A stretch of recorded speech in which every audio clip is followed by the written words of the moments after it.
सूरज की तरह चमकना चाहते हो, लेकिन उससे पहले सूरज की तरह जलना पड़ेगा, कठोर मेहनत करनी पड़ेगी, बहुत अच्छी स्ट्रैटेजी के साथ चीज़ों को फॉलो करना पड़ेगा।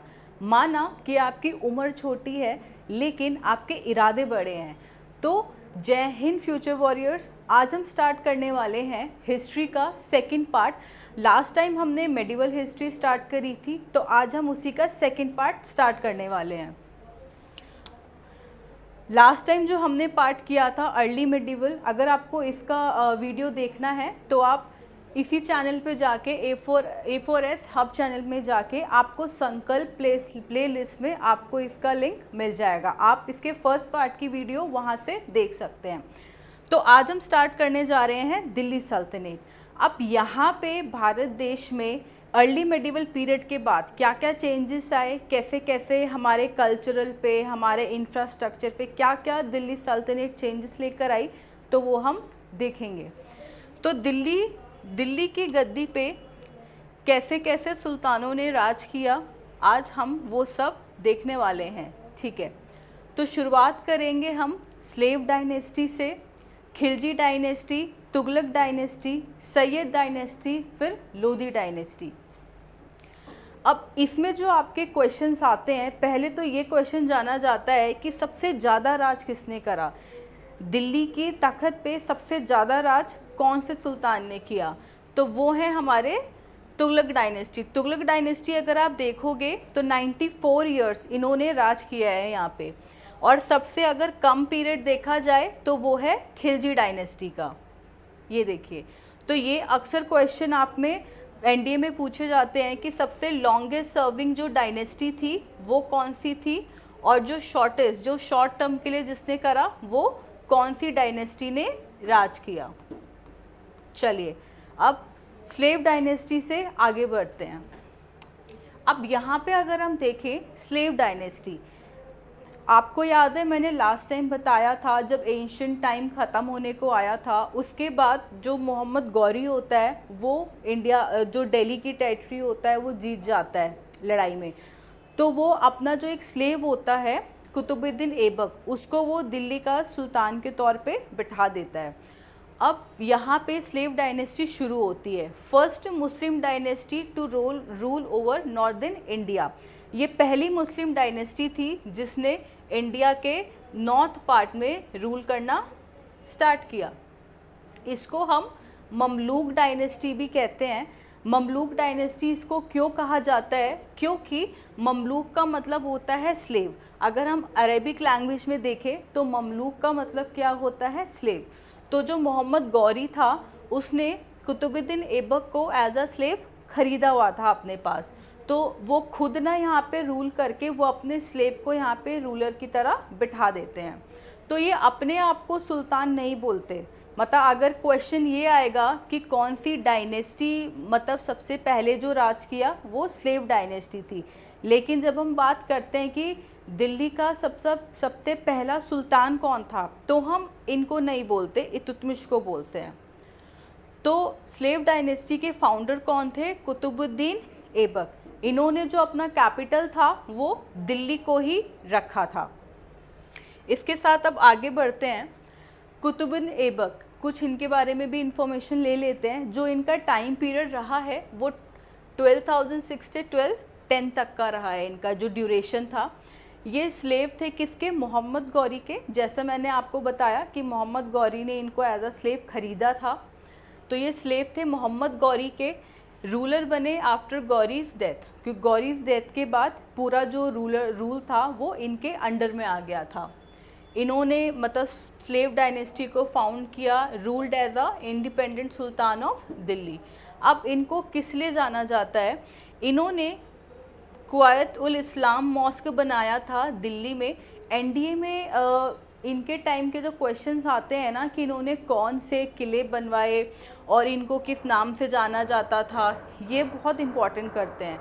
तो यहाँ पे ये जो आपके लिए important exam point of view से ये क्वेश्चन बन जाता है कि इन्होंने किसकी कंस्ट्रक्शन करवाई, कुवैत उल इस्लाम मॉस्क की जो दिल्ली में है, इसकी इन्होंने उसकी कंस्ट्रक्शन कराई थी, मतलब बनवाया था। इन्होंने जो कुतुब मीनार है दिल्ली में, उसकी कंस्ट्रक्शन तो स्टार्ट करवा दी थी, लेकिन ये उसको पूरा नहीं बनवा पाए थे। उसको पूरा इल्तुतमिश ने कंप्लीट करवाया था। तो क्वेश्चन आपसे ये भी पूछा जा सकता है और इवन आता भी है कि जो कुतुब मीनार था उसका स्टार्टिंग मतलब कंस्ट्रक्शन स्टार्ट हो गया था, लेकिन उनकी जो कंस्ट्रक्शन थी वो स्टार्ट किसने करवाई थी, बनवाना किसने स्टार्ट किया था? तो आपका आंसर क्या होगा? कुतुबुद्दीन ऐबक ने। इसके बाद ये कहा जाता है died suddenly while playing chaugan polo in Lahore. कहा जाता है कि ये एक चौगान नाम का एक गेम है, एक तरह का पोलो होता है, लेकिन पोलो गेम की तरह ही जैसे पोलो खेला जाता है वैसे ही ये गेम होता है, लेकिन चौगान को घोड़े के ऊपर बैठ के मतलब घोड़े पे सवार होके वो पोलो की तरह खेलते हैं। तो कहते हैं कि जब वो खेल रहे थे तो उस दौरान किसी वजह से उनकी डेथ हो गई। तो ये कुछ इंपॉर्टेंट फैक्ट्स थे कुतुबुद्दीन ऐबक के बारे में। अगर शॉर्ट रिकैप बताऊं तो स्लेव थे मोहम्मद गौरी के, रूलर बने कब? गौरीज डेथ, क्योंकि उससे पहले जो कंट्रोल था मतलब इनका इनडायरेक्ट कंट्रोल था। फाउंडर स्लेव डायनेस्टी, फाउंडर हैं ये स्लेव डायनेस्टी के। इंडिपेंडेंट सुल्तान ऑफ दिल्ली, इन्होंने कौन सा किला बनवाया मतलब कौन सी इन्होंने मस्जिद बनवाई थी? कुवैत उल इस्लाम मॉस्क, जो कि कहाँ है? दिल्ली में। स्टार्टिंग कंस्ट्रक्शन कुतुब मीनार की इन्होंने कंस्ट्रक्शन स्टार्ट करवा दी थी। ओके, और इनकी डेथ कैसे हुई? While playing Chaugan. ठीक है, इसी के साथ नेक्स्ट रूलर हम देखते हैं तो आते हैं आरम शाह। आरम शाह का जो ड्यूरेशन रहा है वो रहा है 1210 से 1211 तक। कुतुबुद्दीन ऐबक के बेटे थे ये, लेकिन इतने पॉपुलर नहीं रहे, इन्होंने इतने काम उसमें नहीं करवाए थे, तो कमज़ोर थे। मतलब कमज़ोर in the not a body से कमज़ोर थे, कमज़ोर मतलब इनका पावर इतनी इम्पैक्टफुल नहीं थी और राजाओं की तरह। Rule very a short period of time, बहुत ही कम समय के लिए ही इन्होंने रूल करा। अगर आप देखोगे 10 से 11 मतलब हार्डली ओनली 1 ईयर, सिर्फ 1 साल तक ही ये रूल कर पाए। और रिमूव बाय इल्तुतमिश, और इल्तुतमिश के द्वारा इनको हटा दिया गया, मतलब उन्होंने इनको फिर हटा दिया था राजा की गद्दी से। अब इसके बाद आते हैं इल्तुतमिश। इल्तुतमिश का जो टाइम पीरियड रहा है वो 1211 से 36 तक इन्होंने राज किया इस गद्दी पे। इनको बोला जाता है रियल फाउंडर ऑफ दिल्ली सल्तनत, क्योंकि जैसा कि मैंने आपको बताया था जो कुतुबुद्दीन ऐबक थे वो फाउंडर तो रहे हैं स्लेव डायनेस्टी के, लेकिन उन्होंने अपने आप को सुल्तान नहीं माना। गौरी की डेथ के बाद ही उन्होंने पूरा कैप्चर मतलब दिल्ली पे कंट्रोल करा, लेकिन वो अपने आप को स्लेव ही मानते थे, इसलिए उन्होंने अपने आप को कभी सुल्तान का जो वर्ड जो टैग लाइन थी वो अपने आप को उन्होंने कभी नहीं दी। इसलिए जब हम बात करते हैं कि रियल फाउंडर ऑफ दिल्ली सल्तनत कौन थे या दिल्ली के सुल्तान पहले कौन रहे थे, तो हम हमेशा इल्तुतमिश ही टिक करते हैं। एनडीए में भी ये क्वेश्चन आते हैं, प्रीवियस ईयर में भी क्वेश्चन है कि फाउंडर अगर स्लेव डायनेस्टी आता है कि फाउंडर कौन थे, तो वो थे कुतुबुद्दीन ऐबक। लेकिन जब अगर बात होगी रियल फाउंडर ऑफ दिल्ली सल्तनत तो वो कौन है? इल्तुतमिश। और आगे इनके बारे में देखा जाए, consolidate and expanded the empire, इन्होंने अपने एम्पायर को बहुत ही ज़्यादा एक्सपेंड करा, बहुत ही बड़े एरिया तक फैलाया। आगे जो भी स्टेट थे उसमें भी ये मतलब हमला करके उसको कैप्चर कर लेते थे। इन्होंने इक्ता सिस्टम इंट्रोड्यूस करा जिसको लैंड रेवेन्यू सिस्टम भी कहते हैं। अब इक्ता सिस्टम क्या होता है? इक्ता सिस्टम क्या होता है? ये क्या करते थे, अपने जो ऑफिसर्स होते थे ऑफिसर्स को ये एक ज़मीन का टुकड़ा दे देते थे, या कभी कभार उनको मतलब या तो एज अ गिफ्ट भी उनको दे देते थे, एक पीस ऑफ लैंड दे देते थे ये। तो ये अपने ऑफिसर्स को दे देते थे, कभी कभार उन्हें एज अ रिवॉर्ड भी देते थे, गिफ्ट के तौर पे भी दे देते थे, और कभी कभार एज अ सैलरी भी ये उनको दे देते थे। अब ये क्या करते थे, जब ये उन्हें वो पीस ऑफ लैंड दे देते थे तो वो इन रिटर्न इनको मतलब उस लैंड की देखभाल भी करते थे और उसकी वो भी करते थे, देखभाल भी करते थे, और जो भी टैक्स होता था जो वो अपने पास भी थोड़ा सा रखते थे, वहाँ पे जो मिलिट्री सपोर्ट करते थे उस पर भी खर्च करते थे, और थोड़ा सा ये राजा के खजाने में भी पहुँचा देते थे उसको। नेक्स्ट बात करें, created centralised administration, completed Qutub Minar. अब बनवाया जो स्टार्टिंग किसने करी थी कुतुब मीनार बनवाने की? कुतुबुद्दीन ऐबक ने, लेकिन उनकी डेथ के बाद कंस्ट्रक्शन वो रुक गई थी। फिर वो ख़त्म किसने करवाई, मतलब वो बनवाया कंप्लीट किसने? इल्तुतमिश ने। तो ये भी क्वेश्चन आपके एग्ज़ाम पॉइंट ऑफ व्यू से बहुत ज़रूरी है कि जो कुतुब मीनार है वो किसने बनवाया? तो किसने पूरा बनवाया था? इल्तुतमिश ने। गॉट खलीफास recognition as the legitimate ruler. जो पहले टाइम पे खलीफा हुए करते थे, वो जो मुस्लिम वर्ल्ड था उनके एक तरह से हेड होते थे वो। तो कोई भी जब ये कहीं के भी सुल्तान बनते थे तो एज अ लेटर उनको भेजा जाता था कि हम यहाँ के सुल्तान हैं, तो हमें आपका ब्लेसिंग चाहिए या आपका एक अप्रूवल चाहिए। तो वहाँ से फिर वो उन्हें अप्रूव कर देते थे। तो इनको रिकग्निशन मिला था लेजिटिमेट रूलर का। तो क्वेश्चन आ सकता है यहाँ पे जो आपके एग्ज़ाम पॉइंट ऑफ व्यू से ये चीज़ ज़रूरी हो जाती है कि जो इक्ता सिस्टम था वो किसने इंट्रोड्यूस करा था? तो वो किसने इंट्रोड्यूस करा था? इल्तुतमिश ने। ओके, इसी के साथ अब आगे बढ़ के देखते हैं यहाँ पे। अब आती हैं रज़िया सुल्तान। रज़िया सुल्तान इल्तुतमिश की बेटी होती हैं, first and only female Sultan of Delhi. मतलब ये पहली फीमेल सुल्तान बनती है दिल्ली की। इनके अंदर कैपेबिलिटी बहुत होती है, ये लड़ाई भी करती हैं, मतलब लड़ाई सीखती हैं हर चीज़, और एज अ एडमिनिस्टर भी करती हैं चीज़ों को। तो इसलिए जो इल्तुतमिश होते हैं जब वो देखते हैं कि उनका एक बेटा कमज़ोर था, तो ये इनकी कैपेबिलिटी की वजह से रज़िया सुल्तान को वहाँ का हेड बना देते हैं, सुल्तान बना देते हैं दिल्ली का। लेकिन ये ज़्यादा दिनों तक वहाँ पे टिक नहीं पाती हैं क्योंकि faced opposition from nobility. Turkish noble Chahalgani को एक्चुअली चालीसा भी कहा जाता था। चालीसा कौन होते थे? ये चहलगानी कौन होते थे? ये 40 लोग होते थे, 40 मेंबर्स होते थे, टर्किश नोबल्स जिनको बोलते थे। ये ऐसे लोग होते थे, मतलब ये ग्रुप होता था, ग्रुप ऑफ पीपल होता था 40 लोगों का। ये राजा के साथ रहते थे, उनके जो भी रूल मेकिंग होती थी उसमें ये हेल्प करते थे, उनको बनाते थे, और कभी कभार राजा के कुछ रूल्स के ये अगेंस्ट भी चले जाते थे। तो ये वो लोग होते थे। तो इनके टाइम पे इनका जो रोल होता था बहुत इम्पॉर्टेंट था, और इनका इम्पैक्ट भी बहुत ज़्यादा होता था उस वक्त। तो जो 40 लोग का ग्रुप था, चालीसा या चहलगान, ये अपोज थे कि कैसे आप किसी औरत को एक गद्दी पे बिठाया जा सकता है, कैसे एक गद्दी पे एक औरत बैठी तो हम उसकी बात क्यों माने।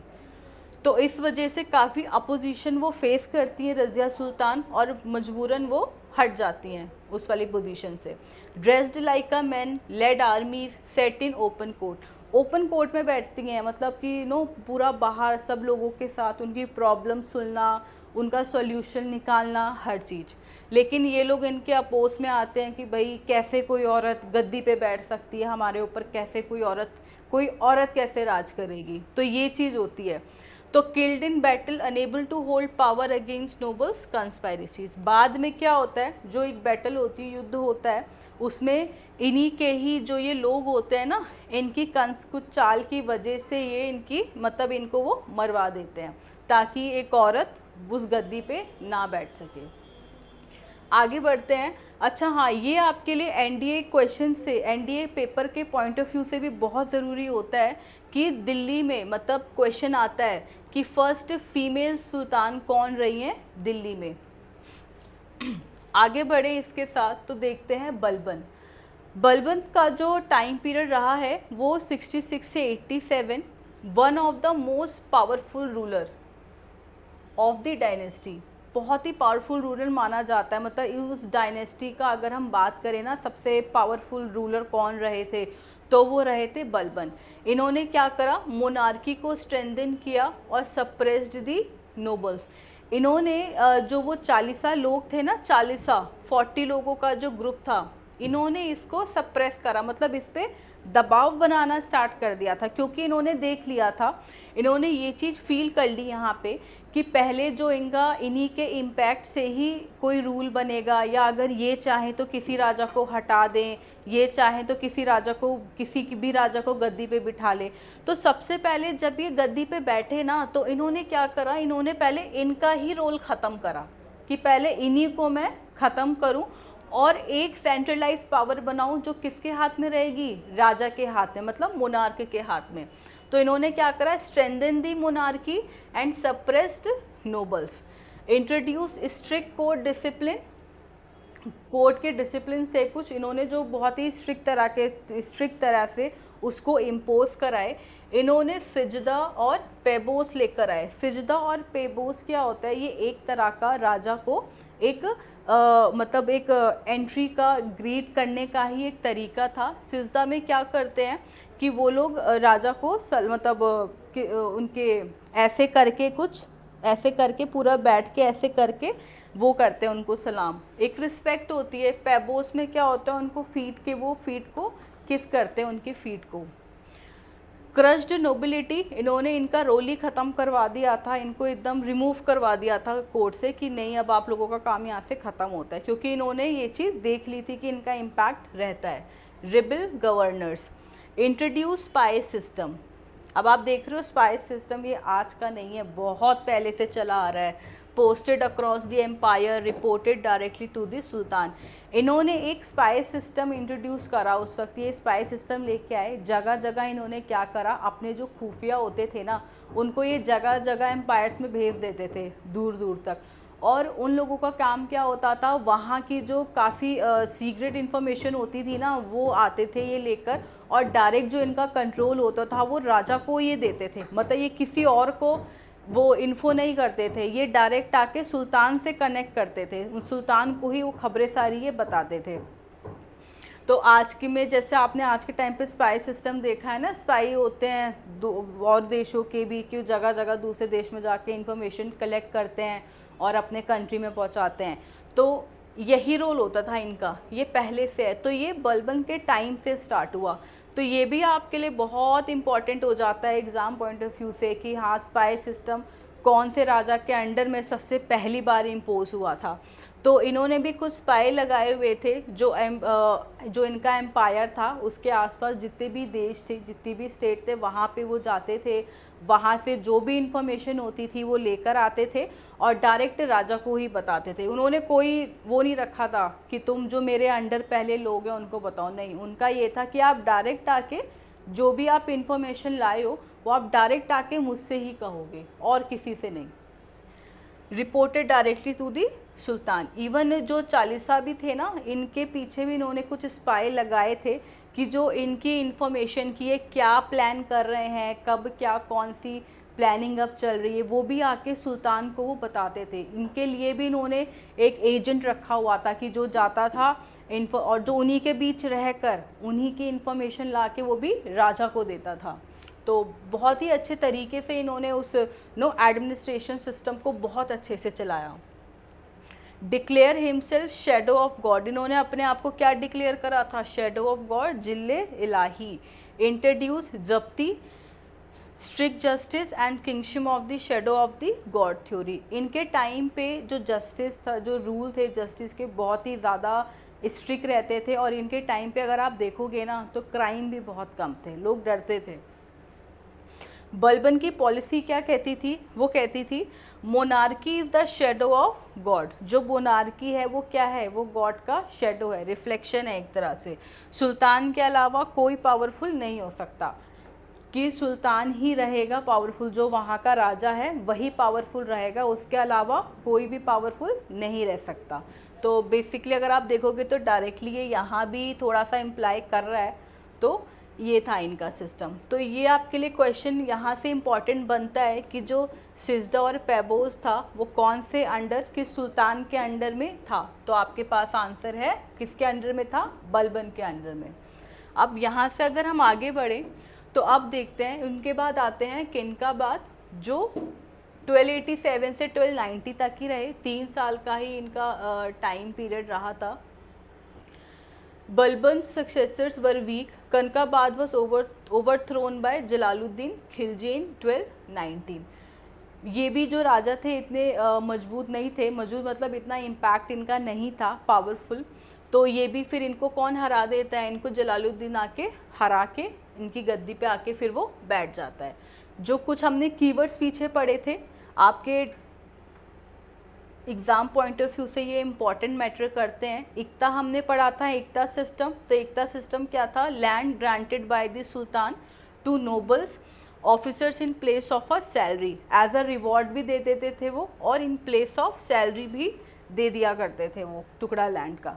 सिजदा प्रोस्ट्रेशन बिफोर द सुल्तान, कि अगर आपको सुल्तान के सामने पहले जाना है तो उन्हें आपको ऐसे करके ग्रीट करना पड़ेगा, पूरा झुक के ज़मीन पे ऐसे अपना सर रख के उनका, जहाँ पे सुल्तान बैठे होंगे सामने वहीं पे उन सामने उनको ऐसे करके ग्रीट करना पड़ेगा। तो ये थे प्रोस्ट्रेशन बिफोर द सुल्तान, ये था सिजदा। और पैबोज मैंने आपको बताया, kissing the feet of the sultan, sultan के फीट को प्रॉपर किस करके उनको एक एज अ रिस्पेक्ट देना कि भाई वो हमारे भगवान से कम नहीं। ओके आगे देखते हैं यहाँ पे, ठीक है। It's a practice time. अभी हमने क्या पढ़ा, थोड़ा सा अब आपके लिए भी रिकैप हो जाएगा। तो लेट्स सी देखते हैं, who was the founder of the slave dynasty. Slave dynasty के फाउंडर कौन थे इंडिया में, तो बताया था क्या था, कुतुबुद्दीन ऐबक। हमने पढ़ा था कि जो स्लेव डायनेस्टी थी तो उसके फाउंडर कौन थे, कुतुबुद्दीन ऐबक, जो कि कौन थे, ये खुद एक कौन थे, स्लेव थे। इसलिए स्लेव डायनेस्टी को ममलूक डायनेस्टी भी बोलते हैं। और ये भी आता है कि किसके स्लेव थे, तो ये किसके स्लेव थे, मोहम्मद ऑफ गौरी के स्लेव थे ये। ओके नेक्स्ट अगर क्वेश्चन देखें, which ruler of the slave dynasty introduce the iqta system. कौन से रूलर थे स्लेव डायनेस्टी के जिन्होंने इक्ता सिस्टम इंट्रोड्यूस करा, तो मैंने आपको बताया था कौन थे वो, इल्तुतमिश। ठीक है चलिए अब नेक्स्ट डायनेस्टी देखते हैं। अब हम यहाँ से एंटर करेंगे नेक्स्ट डायनेस्टी, वहाँ से अब स्लेव डायनेस्टी ख़त्म हो जाती है। यहाँ पे अब आते हैं खिलजी डायनेस्टी। खिलजी डायनेस्टी के फाउंडर कौन थे, जलालुद्दीन खिलजी। खिलजी के नाम से तो आपको मूवी भी याद आ गई होगी जो अलाउद्दीन खिलजी के ऊपर बनी थी, रणवीर सिंह के ऊपर। ओके तो खिलजी डायनेस्टी का जो ड्यूरेशन था वो कब से कब तक रहा, 1290 से 1320 तक। तो अगर जलालुद्दीन खिलजी को देखें ना, तो इनके बारे में अगर मैं आपको बताऊं तो काफ़ी शांति वाले इंसान थे ये, मतलब इतना इन्होंने लड़ाई झगड़े नहीं करे, बड़ा मतलब फॉरगिविंग और पीसफुल नेचर था, जिसकी वजह से जो अलाउद्दीन खिलजी होता है ना वो इनको मार पाता है, फिर मार भी देता है। तो बड़े ही पीसफुल एंड फॉरगिविंग टाइप के नेचर था इनका। Assassinated by his Neiphiu Alauddin Khilji. जो अलाउद्दीन खिलजी होते हैं वो कौन होते हैं, इनके ही नेफ्यू होते हैं, और ये उन्हीं को मार देते हैं गद्दी के लिए। मतलब ऐसा बड़ा कॉमन है, अगर देखोगे ना दिल्ली सल्तनत के अंदर, तो मतलब दिल्ली सल्तनत हो गए, मुगल्स हो गए, जिन्होंने अपने भाई या अपने फादर को ही मार दिया सिर्फ गद्दी के लिए। तो काफ़ी चीज़ें यहाँ से हम रिलेट भी कर पाते हैं इसको, कि assassinated by his Neiphiu Alauddin Khilji. इसके बाद अगर हम अलाउद्दीन खिलजी के बारे में पढ़ें, जिनका टाइम पीरियड कब से कब तक रहा, 1296 से 1316 तक, बहुत ही पावरफुल रूलर माने जाते हैं उस वक्त के ये। इन्होंने क्या करा, अपने एम्पायर को एक्सपेंड करा डेक्कन तक, expanded empire up to the Deccan, और राजपूत को काफ़ी हराया था। आपने उस मूवी से भी रिलेट कर पाओगे कि वो क्या करते थे, जो भी राजपूत किंग होते थे उनको हरा के उनका वो ले लेते थे, स्टेट ले लेते। तो डिफीटेड राजपूत, रत्नाबर हो गया, चित्तौड़ हो गया, चित्तौड़ की रानी आपने सुना ही है वो, पता मुझे नहीं लगता अलाउद्दीन खिलजी आपको ज़्यादा मुझे बताने की ज़रूरत पड़ेगी, आपको मूवी से ही सारा इसमें रिलेट मिल जाएगा। इंट्रोड्यूस्ड स्ट्रिक्ट मार्केट रिफॉर्म्स, ये बहुत इंपॉर्टेंट यहाँ पे चीज़ है कि इन्होंने क्या करा था, स्ट्रिक्ट मार्केट रिफॉर्म्स बनाए थे इन्होंने। मार्केट के रिगार्डिंग कुछ रूल्स थे जो बहुत ही स्ट्रिक्ट बनाए हुए थे, टू कंट्रोल प्राइजेस को कंट्रोल करने के लिए, ताकि जो रेट हैं, जो प्राइस हैं वो ज़्यादा बढ़े नहीं। एक्चुअली ये क्या करते थे, जो इनकी आर्मी होती थी ना, और अगर आप ये देखोगे ना, इन्होंने ये स्पेशली आर्मीज़ के लिए ही करते थे। जो इनकी आर्मी होती थी ना, तो ये बहुत ही बड़ी आर्मी रखते थे, बहुत ही बड़ी आर्मी रखते थे। अब अगर ये आर्मी को बड़ा रखेंगे तो उस आर्मी को खिलाना भी है, उनकी देख रेख भी करनी पड़ेगी, तो उसके लिए क्या करना पड़ता था भाई, उसके लिए पैसे चाहिए, ज़्यादा पैसे चाहिए। आर्मी को अब सैलरी भी देनी पड़ेगी, आपको उनको खाना भी देना पड़ेगा, उनको सैलरी भी देनी पड़ेगी, तो आप वो तभी दे पाओगे ना जब आपके पास उतना सोर्स ऑफ इनकम जनरेट होगा और आएगा। तो ये क्या करते थे। और हाँ, एक और बात, आर्मी को सैलरी भी ज़्यादा चाहिए, अगर आप उनको सैलरी ज़्यादा नहीं दोगे तो वो क्या करेंगे, रेबल बन जाएंगे, वो आप ही के अगेंस्ट खड़े हो जाएंगे। तो ये लोग रेबल ना बने और इनकी सैलरी भी ज़्यादा रहे, तो ये क्या करते थे, ये जो मार्केट के जो प्राइस होते थे ना, ये मार्केट के प्राइस को क्या करते थे, कम रखते थे, उसको बढ़ने ही नहीं देते थे। प्राइस को कम रखेंगे तो क्या होगा, प्राइस को कम रखेंगे तो जो आर्मी का जो सैलरी होगी वो ज़्यादा ही, उनको वो ज़्यादा ही दिखेगी। भाई अगर सामान मुझे पता है कि इतना सस्ता है, मेरी सैलरी ज़्यादा है, भले ही वो सैलरी 2000 ही हो, लेकिन अगर सामान 2-2, 3-3 रुपये का मिलेगा तो मुझे तो लगेगा ना कि नहीं, मेरी सैलरी तो ज़्यादा है। तो ये काम ये करते थे कि इनकी सैलरी इनको ज़्यादा ही लगे, और इसलिए क्या करते थे, मार्केट प्राइस को लो रखते थे, और इसलिए भी मार्केट प्राइस को कंट्रोल में रखते थे ताकि उनको ये मतलब उनको मेंटेन कर पाए, आर्मी को मेंटेन कर पाए। तो जो भी सब्जी वब्जी दाल जो भी होती थी, जो मार्केट का रेट होता था उसको कंट्रोल में रखते थे। और इवन इन्होंने ये भी स्पाई सिस्टम चलाते थे, इन्होंने भी जगह जगह ना अपने जासूस स्पाई लोगों को भेजते थे ये कि वहाँ से ये खबर है या जो भी खबर है मुझे ला के दो। तो ऐसे ये मार्केट में भी करते थे, जो मार्केट होती थी वहाँ पे ये अपने एजेंट्स को भेज दिया करते थे, और ये बोलते थे कि देख कर आओ, और ये भी इंश्योर रखना कि कोई मार्केट में प्राइस ज़्यादा बढ़ा के सामान तो नहीं बेच रहा। और अगर कोई ऐसा करता भी था ना तो उसके लिए बड़े ही स्ट्रिक्ट सज़ाएं भी थी, पनिशमेंट भी रखी हुई थी। तो controlled introduce stick market reform, और ये इन्हीं के टाइम था। तो ये एग्ज़ाम के लिए भी बहुत ही इम्पॉर्टेंट हो जाता है ये आपके लिए, और इसको ध्यान रखना कि इनके टाइम पे इन्होंने क्या करा था, मार्केट रिफॉर्म्स लेकर आए थे ये, ताकि प्राइजेस को कंट्रोल कर सके, किसके लिए, आर्मी को मेंटेन रखने के लिए। ठीक है, तो मुझे लगता है अब आपको ये समझ आ गया होगा। Maintained efficient spy system and strong central authority, बहुत ही स्ट्रॉन्ग सेंट्रल अथॉरिटी थी इनकी। अब वो होगी जब जगह जगह स्पाई रखे हैं, जासूसी, इवन इन्होंने अपने स्टेट के अंदर भी रखे हुए थे कि देखो कोई हमारे यहाँ तो जासूस नहीं आया हुआ है, मार्केट रेट कोई ज़्यादा सामान, मतलब कोई ज़्यादा रेट में सामान तो नहीं बेच रहा। अपना ही जो इनका ऑफिशियल होता था, एडमिनिस्ट्रेशन होता था, उसमें भी स्पाई रखे हुए थे कि कोई मेरे खिलाफ तो कोई प्लानिंग नहीं कर रहा है। तो काफ़ी सेंट्रल, काफ़ी स्ट्रॉन्ग सिस्टम था इनका अथॉरिटी का, काफ़ी strong. First sultan to not seek खलीफस approval stopped Mongol invasion multiple times.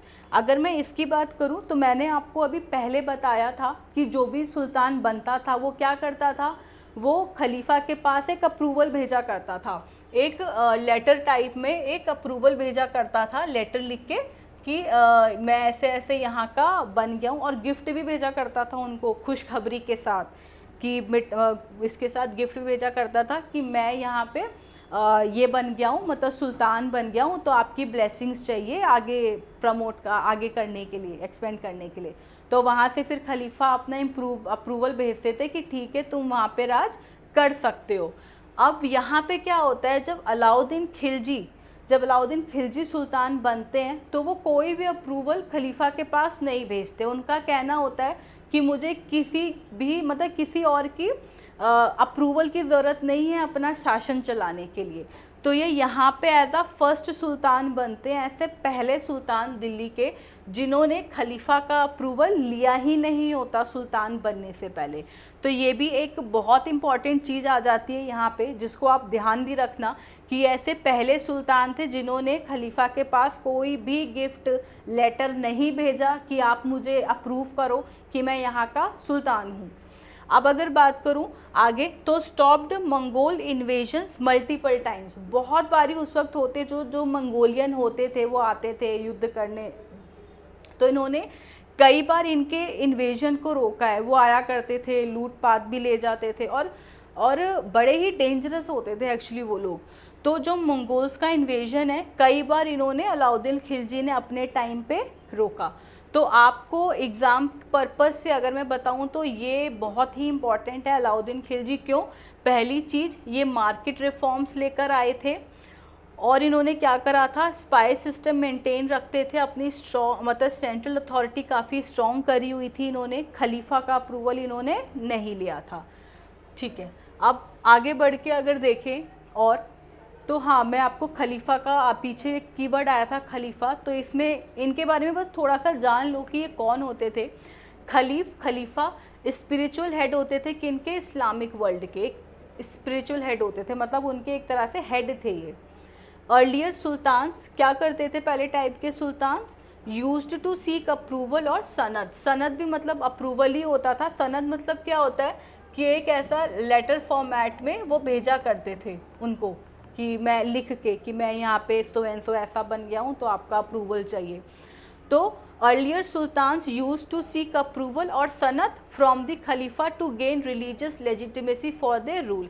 तो अलाउद्दीन खिलजी कौन थे, वॉज द फर्स्ट, ये ऐसे पहले रूलर बने, फर्स्ट सुल्तान बने जिन्होंने क्या कंसिडर करा, considered himself an independent ruler, did not send any letter और गिफ्ट टू द खलीफ फॉर ऑफिशियल रिकॉग्निशन। इन्होंने अपने आप को ये क्या डिक्लेयर करा, बोल दिया कि I am enough for my rule, I do not need any external approval. Okay, इसी के साथ अब आगे बढ़ते हैं। मार्केट रिफॉर्म्स, मैंने आपको पीछे बताया था कि जो अलाउद्दीन खिलजी थे वो अपने टाइम पे मार्केट रिफॉर्म्स लेकर आए थे। अब मार्केट रिफॉर्म्स पहले, और ये याद रखना कि अलाउद्दीन खिलजी ही थे जो सबसे पहले वो लेकर आए थे मार्केट रिफॉर्म्स को, उससे पहले नहीं, क्योंकि उससे पहले ना अपनी कोई लार्ज आर्मीज, मतलब जितनी बड़ी आर्मी अलाउद्दीन खिलजी के पास थी वो और कोई मेंटेन भी नहीं करके रखता था। तो अलाउद्दीन खिलजी ही थे जिन्होंने बड़े ही तरीके से जो आर्मी थी वो काफ़ी मेंटेन करके रखी हुई थी। तो ये कौन कौन से मार्केट रिफॉर्म्स लेकर आए, introduce strict market regulation to control rising prices. मैंने बताया था ना कि प्राइस बढ़े ना, उस प्राइस को वो कंट्रोल में रखते थे। भाई अगर प्राइस बढ़ेगा तो पैसे भी तो ज़्यादा लगेंगे, तो जो आर्मी के पास जो ये सैलरी दे रहे हैं तो वो सैलरी उनको फिर क्या लगेगी, वो सैलरी उनको कम लगेगी। इसलिए ये मार्केट के प्राइस को काफ़ी कम रखते थे, मतलब कम क्या, कंट्रोल और कम रखते थे, बढ़ने नहीं देते थे ये मार्केट के प्राइस को। और जगह जगह जासूस लगाए हुए थे कि अगर कोई भी बढ़ाए तो मुझे बताना तुम, मैं फिर उसको बताऊँगा, उसकी पनिशमेंट मैं दूँगा।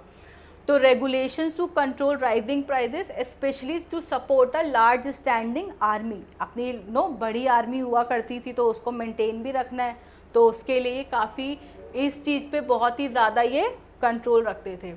Controlled prices of essential goods, और जो बेसिक चीज़ें होती है ना एक ह्यूमन की बेसिक नीड चीज़ें, उसको इन्होंने काफ़ी उसके प्राइजेस को कंट्रोल में करा हुआ था। फूड ग्रेन्स हो गया, क्लोथ्स हो गया, हॉर्सेस एंड मिलिट्री इक्विपमेंट्स हो गए, तो इनके प्राइजेस को ये क्या करते थे, कंट्रोल करके रखते थे कि इनके प्राइजेस ना बढ़े। बस आगे देखें तो इन्होंने 3 मेन मार्केट्स दिल्ली में ओपन करी हुई थी, grain market, cloth and luxury items, और horse slave and cattle market.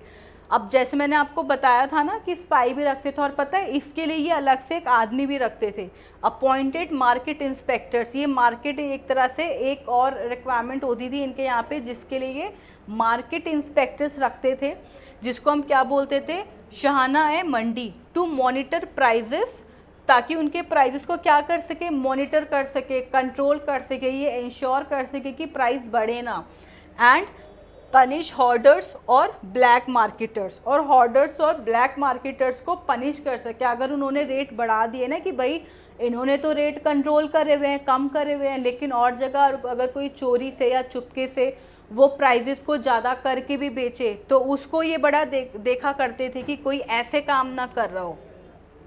Maintain price list and ensure traders follow fix rate, तो ये एक जो रेट होता था ना वहाँ पे, उस रेट को ये फिक्स्ड करके रख देते थे कि आप ग्रेन्स को इतने रुपए में बेचोगे, राइस हो गया, पल्सेस हो गया, और कुछ जो इनकी जो इनकी मिलिट्री इक्विपमेंट्स होते थे उसमें, तो ये उनके रेट फिक्स कर देते थे कि आप इससे ज़्यादा इतने रुपए में इसको नहीं बेचोगे इस सामान को। तो ये जो इंस्पेक्टर्स होते थे, मार्केट इंस्पेक्टर्स होते थे, ये इन चीज़ों का बहुत ध्यान रखते थे कि प्राइजेस को मॉनिटर करते थे, एक फिक्स्ड प्राइस कर देते थे, और जगह जगह एज अ स्पाई की तरह, मतलब सामने वाले जो बेच रहा होगा ना उसको भी नहीं पता चलेगा कि ये राजा का ही एजेंट है। तो उसमें वो लोग ये देखा करते थे कि ठीक है कोई प्राइस ज़्यादा ना बेच रहा हो और उसी रेट पे बेच रहा हो जो राजा ने फिक्स करा हुआ है, जो इन लोगों ने प्राइस को फिक्स करा हुआ है। तो बड़ा इस चीज़ का ये ध्यान रखते थे। And short traders followed fix rate. Purpose क्या होता था, अब इसका मैंने भी आपको ये पर्पस बताया कि इनको जो अपनी लार्ज आर्मी होती थी उसको मेंटेन करके रखना होता था ताकि वो रिबेल ना कर दें। तो make army maintenance affordable without increasing the soldiers salary. बिना सोल्जर की सैलरी को इंक्रीज करे हुए ये उसके प्राइस को मतलब कम रखते थे, आज उनके सामानों को कम रखते थे और उनकी सैलरी भी ना बढ़ानी पड़े और उनको अपनी सैलरी कम भी ना लगे। ठीक है, तो अलाउद्दीन खिलजी का आपका समझ आ गया होगा। इसी के साथ अब आगे बढ़ के देखते हैं कुतुबुद्दीन मुबारक शाह, जिनका टाइम पीरियड कितना रहा 16 से 20 तक का। ये अलाउद्दीन खिलजी के ही बेटे थे, weak and pleasure loving ruler थे। अब जहाँ आपने अपने सामने वाले को अपनी वीकनेस दिखा दी, अपना एक नरम व्यवहार दिखा दिया, तो फिर आप भाई गए।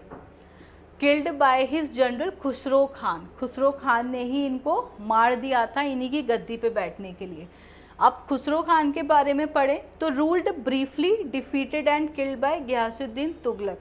एक्चुअली अगर मैं आपको खुसरो खान की बात बताऊँ ना, तो ये जो गद्दी पे बैठे थे ये ज़्यादा नहीं 20 मतलब 30 दिन से भी कम टाइम पीरियड के लिए बैठे थे और इन्होंने उसी टाइम पीरियड में तहलका मचा दिया था। मतलब जितना ये नुकसान और जितनी हैवानियत ये कर सकते थे उतना ये कर रहे थे।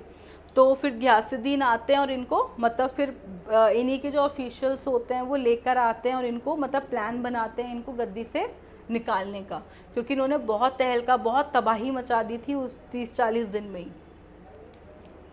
चलिए अब आगे बढ़ते हैं। अब छोटा सा शॉर्ट रिकैप ले लेते हैं अभी तक का। अलाउद्दीन खिलजी ने क्या इंट्रोड्यूस करा मैंने आपको बताया, तो आपको एज ये की पॉइंट्स याद रखने हैं बस। Alauddin Khilji price control, spy system and land revenue reforms, market reforms भी ये लेकर आए थे। फेमस जनरल कौन था इनका, Malik Kafur. Defended India from Mongol attacks. Mongols के अटैक्स इनके टाइम पे बहुत होते थे तो ये बचा लेते थे, मतलब ये डिफीट कर देते थे उनको। डायनेस्टी कब ख़त्म हो गई इनकी, एंड कब आई 1320 में, जब मलिक काफूर वहाँ पे बैठ गया था गद्दी पे। और फिर यहाँ से किसकी डायनेस्टी स्टार्ट होती है, तुगलक डायनेस्टी बिगेन। तो अब चलते हैं यहाँ पे कि इन्होंने क्या क्या यहाँ पे करा। हु वॉज दी, ओके पहले थोड़ा सा जरा प्रैक्टिस टाइम MCQ टाइप कि क्या क्या क्वेश्चन वहाँ से आपके लिए यहाँ पे आ सकते हैं। Who was the most powerful ruler of the Khilji dynasty. Khilji dynasty के पावरफुल रूलर कौन रहे थे, तो अब आपको भी पता है, जस्ट नाउ हमने पढ़ा है कौन थे, अलाउद्दीन खिलजी, जो क्या क्या लेकर आए, जो मार्केट रिफॉर्म्स लेकर आए। किसके लिए लाए थे ये, आर्मी के लिए लाए थे। और ये भी एक क्वेश्चन आता है कि सबसे बड़ी आर्मी, बिग स्टैंडिंग आर्मी कौन मेंटेन करके रखता था, तो वो कौन मेंटेन करके रखता था, अलाउद्दीन खिलजी ही मेंटेन करके रखते थे। Okay, which ruler of the Khilji dynasty introduce strict market control prices. कौन से ऐसे रूलर थे खिलजी डायनेस्टी के जिन्होंने स्ट्रिक्ट मार्केट कंट्रोल को, मतलब मार्केट प्राइजेस को कंट्रोल करने के लिए स्ट्रिक्ट रूल्स बनाए हुए थे, फिक्स्ड प्राइजेस रखे हुए थे, तो वो कौन थे, अलाउद्दीन खिलजी। ओके, अब आगे बढ़ते हैं, यहाँ पे आगे देखते हैं। अब आगे यहाँ से शुरुआत होती है तुगलक डायनेस्टी की। तुगलक डायनेस्टी के बारे में पढ़े तो सबसे ज़्यादा लॉन्गेस्ट सर्विंग डायनेस्टी है ये, 94 years. Founded by Ghiyasuddin Tughlaq, जो 1320 में फाउंड किया था इन्होंने। और किसको रिप्लेस किया था, कौन सी लास्ट डायनेस्टी को सक्सेस करके ये आए थे, खिलजी डायनेस्टी को रिप्लेस करके ये आए थे आफ्टर डिफीटिंग खुसरो खान। इनके टाइम पे जो कैपिटल था वो दिल्ली ही थी। इनको किस लिए जाना जाता है, ये किस लिए फेमस थे, एम्बिशियस प्रोजेक्ट्स, काफ़ी प्रोजेक्ट्स इनके एम्बिशियस वाले हुआ करते थे, बट लेकिन ये है कि इनके में भी कुछ राजा ऐसे थे जो उस प्रोजेक्ट्स को सक्सेसफुल नहीं कर पाए। एक्सपेरिमेंट्स इन एडमिनिस्ट्रेशन, इन्होंने एडमिनिस्ट्रेशन लेवल पे काफ़ी चीज़ें थी जो बदलाव करी थी, बहुत चेंजेस ही उसके अंदर लेकर आए थे। नेक्स्ट अगर हम पढ़े, decline due to the mismanagement.